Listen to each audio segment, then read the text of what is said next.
Every one of you is a master craftsman, and your life is the workshop. The work you do, the relationships you build, the person you become. It's all a project in your hands. But too many of us live in a cluttered workshop. Our days filled with distractions and half-finished projects. We're told that a life of meaning is a matter of luck, of finding the perfect raw material, or the right blueprint from the start. But the greatest legacies are not built by chance.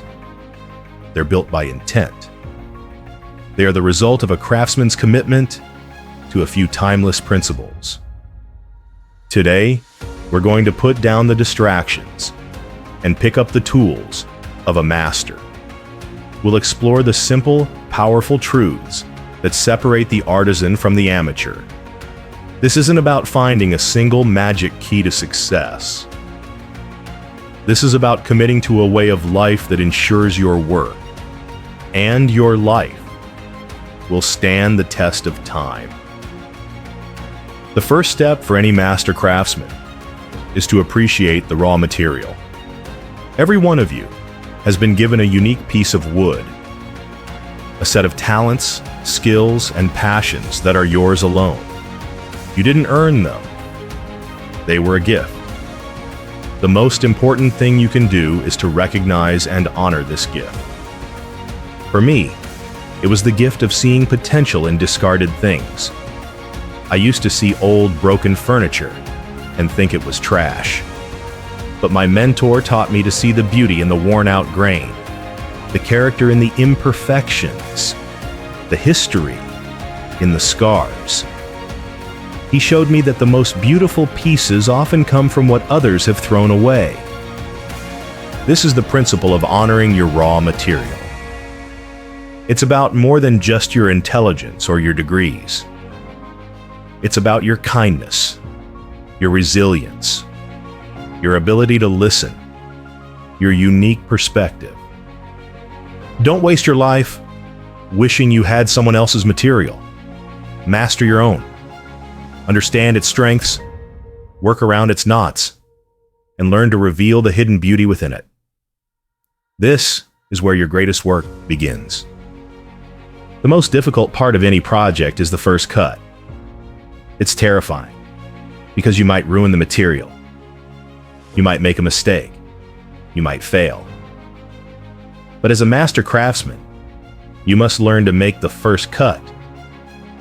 You must be willing to risk imperfection for the sake of progress.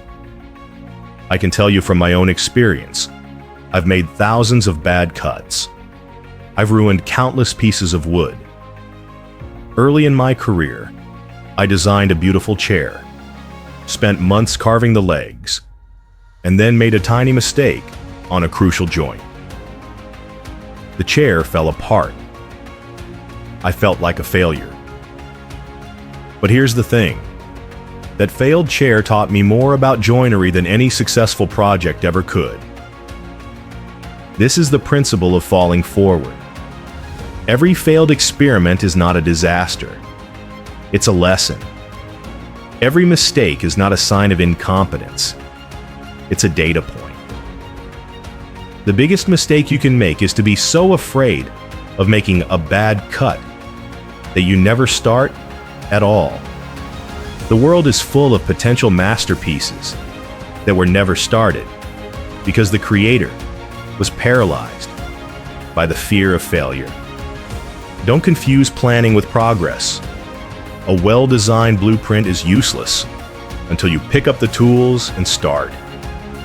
Be bold. Make the first cut. And when you fail, and you will, learn from it and make the next cut with more wisdom. A true craftsman knows that the finished piece isn't truly complete until it brings joy to someone else. It's not about how many projects you have in your portfolio. It's about the impact your work has on the lives of others. The most selfish thing you can do is to help someone else. Why is it selfish? because there is no greater feeling than the look on a client's face when they see the finished piece. A piece of furniture that will be in their family for generations. The joy you get from that moment is 1,000,000 times more valuable than the money they paid you. This is the principle of creating for others. You can build a workshop full of beautiful things, but if they just sit there, your work is incomplete. Your purpose is to take your raw material, make your cuts, and turn it into something that serves a need, that brings beauty, that solves a problem for someone else. Remember this: you'll never see a U-Haul behind a hearse. You can't take your tools or your creations with you. The real legacy you leave behind is not the things you made, but the joy and service you brought to the world. So, what will your legacy be? Will you leave behind a workshop of unfinished dreams? Or will you create a life that stands as a finished masterpiece? The work of a master craftsman is a journey, not a destination.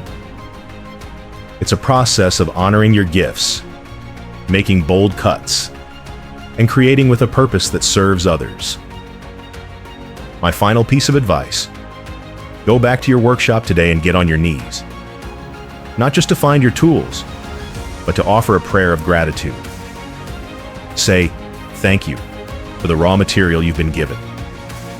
Say, thank you for the ability to make the first cut. And say thank you in advance for the finished piece that is already yours in your heart.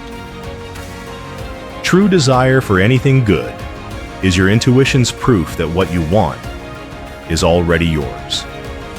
It's your blueprint. Now go, take risks, and when you fall, fall forward and create something beautiful.